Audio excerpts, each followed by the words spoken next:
minasan konnichiwa, o genki desu ka?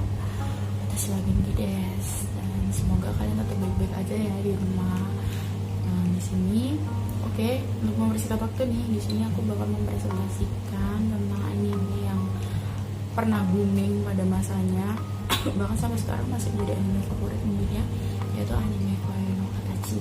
Siapa nih yang gak tau Koe no Katachi? Kayaknya aku sih, soalnya aku baru tadi sore sih lihat ya.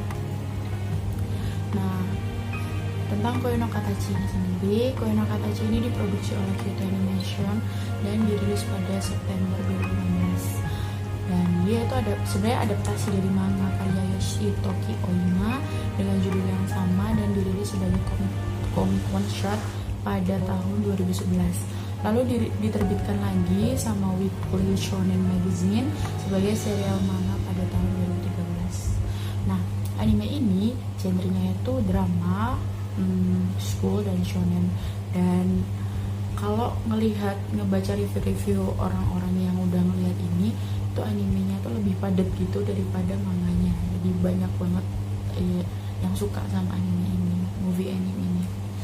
Next, sinopsis dari Koe no Katachi. Sinopsisnya ini dari scene pertama itu memperlihatkan anak SMA yang bernama Ishida Soya yang sedang putus asa dan merencanakan untuk bunuh diri. Jadi di scene pertama ini dia itu kayak mempersiapkan untuk bunuh diri gitu. Jadi dia mulai beres-beres pekerjaannya, cari uang yang banyak, kumpulin uang kasih ke ibunya. Terus habis itu dia sambil ikutin tanggalan gitu loh, buat mempersiapkan dia bunuh diri karena dia udah nggak udah capek mungkin ya, udah nggak kuat lagi merasakan perasaan bersalah banget gitu. Nah, dia kayak gini itu karena di scene kedua. Jadi di scene kedua itu ada flashback di mana Ishida Soya ini itu membuli orang wanita yang bernama Nishinya Shoko, yang mana itu tuh teman anak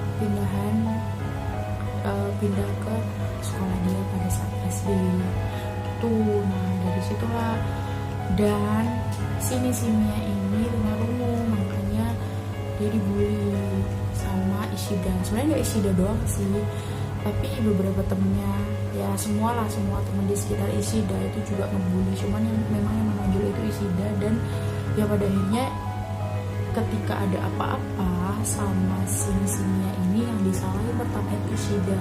Ketika dia minta pertolongan sama temennya, bukan sih, kayak lebih ke ya kamu kan juga kayak gitu. Nah, si teman-temannya tuh malah bukannya ngaku tapi menunjuk nyalain semua ke Ishida Soya ini. Sampai akhirnya Ishida ini jadi berbalik gitu, jadi kayak di sini ya, dia jadi dibully, jadi pembuli yang terbully karena pernah membuli orang tuh Ishida Soya. Makanya dia jadi orang yang tertutup, jadi takut bersosialisasi dan lain-lain. Terus yang kedua itu Ishida merencanakan bertemu dengan Shoko sebelum menjemput ajalnya. Jadi ketika dia merencanakan bunuh diri ini, Ishida permintaan terakhir Ishida, keinginan terakhir Ishida itu bertemu Nishinya ini gitu.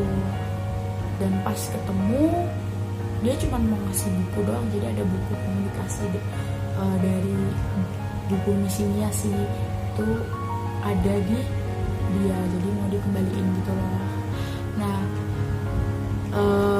setelah ketemu itu Ishida menggagalkan niatnya untuk bunuh diri dan bertekad untuk meminta maaf dengan Shoko. Dia pengen minta maaf nih sama Shoko dan berubah semuanya gitu, karena ya dia ngerasa bersalah, dan rasa bersalah itu kayak setiap hari mengumpul dan gak bisa hilang gitu di kepala dia. Dia tuh pengen memperbaiki semuanya, dia nggak mau jadi dia yang sekarang gitu. Terus Ishida selanjutnya itu Ishida berusaha mengubah semuanya, memperbaiki hubungannya dengan Shoko dan teman-teman lainnya.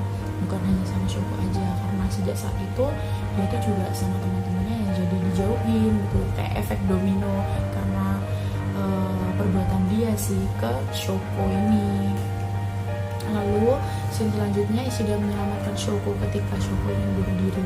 Nah, pas Ishida ini udah deket sama Shoko, udah sering jalan, udah ya pokoknya mencoba dekat lagi dengan Shoko dan teman-temannya. Nah, kenapa pas Hanabi, Shoko ini ditemuin di apartemennya itu lagi mau bunuh diri, loncat dari apartemennya. Nah, itulah diselamatin tuh sama si Ishida ini. Nah, terus yang scene terakhir, Ishida dan Shoko serta teman-temannya mulai kembali bersama lagi. Tuh, happy ending. Nah, sekarang kita bahas tokoh dan penokohan anime Koe no Katachi. Yang pertama itu Ishida Soya. Penokohannya itu saat SD dia adalah anak yang acuh tak acuh dan suka mengejek teman sekelasnya.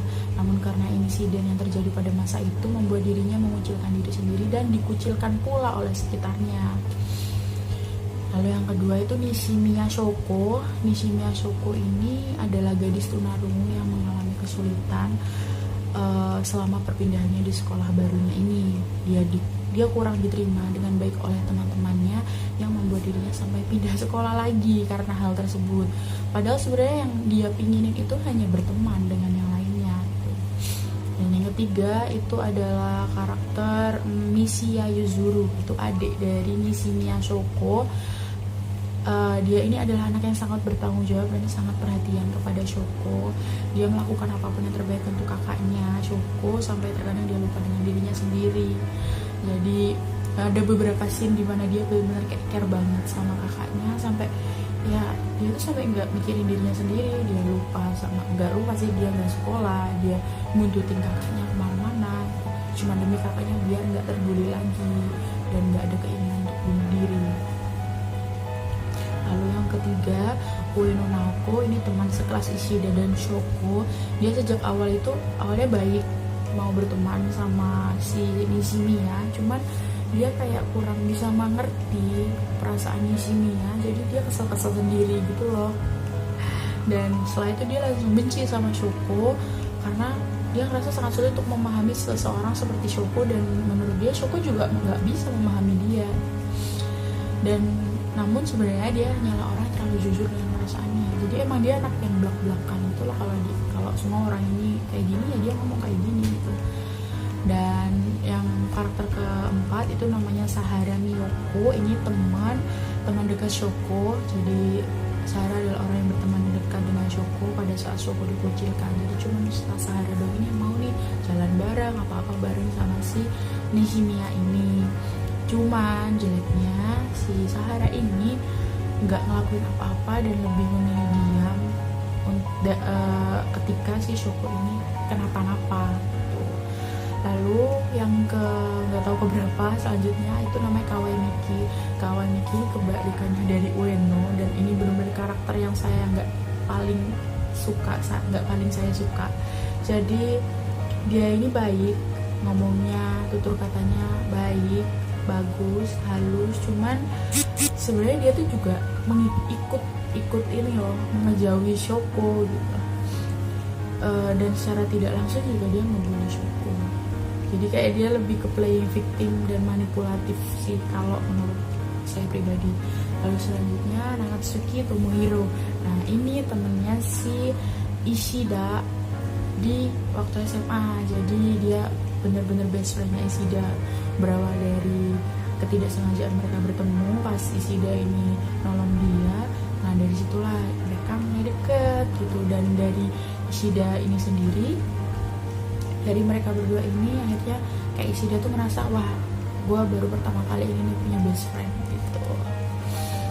Dan ada beberapa karakter-karakter lainnya, tapi yang menurut aku main karakternya itu cuma ini. Dan karakter yang paling aku suka itu sebenarnya karakter ibunya si Shoko ini sih. Dia tuh bener-bener kayak ya walaupun jarang sih ada dia, cuman kayak saya itu bener-bener apa ya, ngerti perasaannya gimana jadi ibunya Shoko yang setiap hari ya anaknya tuh sebenarnya nggak mau dilahirin kayak gitu, tapi dia harus ngelihat anaknya sampai give up gara-gara dia tunarungu gitu.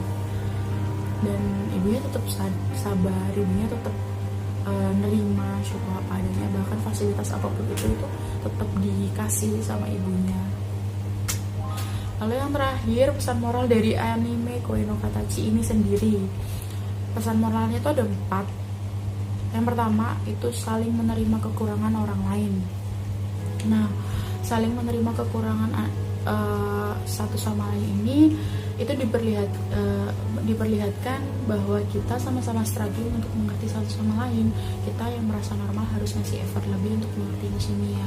Jadi sebenarnya kita teman-teman dari Ishida ketika SD dan juga Nishimiya itu sama-sama struggling. Nishimiya itu ingin mengerti teman-temannya dan teman-temannya itu sebenarnya juga ingin mengerti gitu. Cuman ya banyak miss-nya, namanya juga waktu itu pas masih kecil ya. Walau pada akhirnya ya mereka sadar gitu, pas besar mereka sadar sebenarnya nggak boleh ya kayak gini tuh nggak boleh, harus nerima tuh. Jadi pesan moralnya yang pertama itu saling terima satu sama lain. Even kalian ketemu teman-teman yang tunarungu atau apapun itu ya mereka tetap manusia, jadi ya nggak perlu kita itu membeda-bedakan gitu. Sama-sama aja sama orang itu kan. Terus yang kedua itu adalah teman sesungguhnya ada ketika kamu jatuh dan menerima apa adanya dirimu. Bener banget sih, ini tuh kelihatan pas ada scene dimana si Ishida ini ditunjuk sebagai pembuli. Nah, pada saat itulah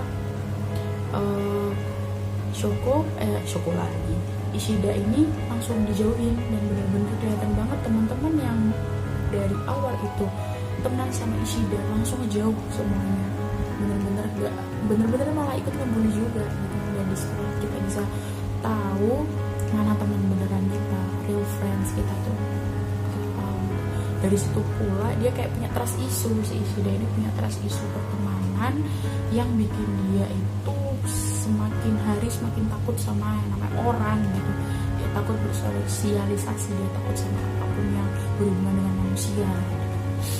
Terus yang ketiga itu dampak bullying itu sangat fatal, bener-bener fatal sih, karena dampaknya itu efek domino ya. Kayak dari Ishida yang ngebully itu efeknya itu nggak buat Ishida doang, nggak buat Nishiyama aja, tapi mereka berdua sampai orang tuanya, sampai kehidupan sekolah dan lain-lain. Itu bener-bener fatal banget sih. Kayak bullying itu sampai detik ini, sampai sekarang pun bahkan di Jepang tuh emang sih yang paling sering ada ijime, bullying itu bahasa Jepangnya ijime. Nah itu tuh paling sering ada di sekolah-sekolah di Jepang. Itu tuh benar-benar fatal banget sih. Dan sampai bikin mereka berdua tuh merasa kalau nggak berharga dirinya itu, kayak aduh gue udah tunarungu, udahlah berharga. Terus ini si Shoko, si Ishida juga salah mulu. Si Ishida juga kayak ngerasa lah gue salah nih, ya udah salah aja terus kayak gini, gue nggak akan bisa dimaafin, gue nggak ya udah pokoknya gue bakal mati aja gitu, kayak mati bisa semuanya pada itu semuanya enggak gitu. Dan Izume itu ya banyak faktornya, termasuk ya lingkungan teman-teman dia yang mendukung dia tuh jadi berpikiran seperti itu gitu. Lalu yang terakhir itu hidup adalah serangkaian dari pembalasan. Apa yang kamu tanam adalah apa yang kamu tuai nantinya. Bener banget sih, apa yang kamu tanam, kayak apa yang dilakuin Ishida itu nantinya ya bakal langsung kan, kayak karma langsung. Sedetik dia itu ngebully, sedetik kemudian dia jadi yang terbully juga. Jadi apapun yang kita mau lakuin, apapun yang kita mau ucapin itu benar-benar harus dipikirin matang-matang sih. Karena ya kalau udah kejadian misal ya gitu deh. Nah itu semua 4 pesan dari yang saya tangkap dari anime ini. Nah yang terakhir adalah kesan dari saya pribadi. Kesan dari saya sendiri itu anime ini benar-benar bagus banget sih. Saya tuh baru lihat tadi sore dan nangis karena ada scene yang benar-benar sampai sekarang saya ingat-ingat, itu scene dimana si Ishida kecil pas SD sama si Shoko ini berantem. Jadi Ishida ini marah ketika setelah dibully, kayak marah gitu loh ke si Shoko yang lagi ngebersihin mejanya dia, marah-marah sampai akhirnya mereka berantem, yang berantem sampai pukul-pukulan, sampai tampar-tamparan, sampai jatuh ke bawah, mereka mukul. Dan di situ si Shoko nangis, bilang apa ya, berusaha ngomong aku tuh udah berjuang gitu lah intinya. Dan si Shoko itu mau bilang aku ini harus gimana lagi gitu lah, aku udah berjuang mati-matian, aku udah berusaha untuk bisa berteman, bergaul sama kalian, cuman ya aku harus gimana lagi gitu lah. Itu kayak aku sampai nangis gara-gara ngeliat scene itu. Kayak aku bener-bener ngerasain banget pengen ngertiin kan, si Shoko itu cuma sekedar pengen ngertiin tapi gak ada yang mau ngerti, dan itu bener-bener frustrating banget gitu gak sih. Itu bener-bener bikin nangis sih. Dan overall tuh bagus semua, dari soundtrack, visual, dan lain-lain itu kayak bener jempol banget. Gitu aja sih. Oke, sekian dari presentasi saya. Maaf apabila ada kurangnya. Terima kasih telah menyimak dengan baik ya, minasan. Padahal nggak ada. Sehat-sehat semuanya ya di rumah.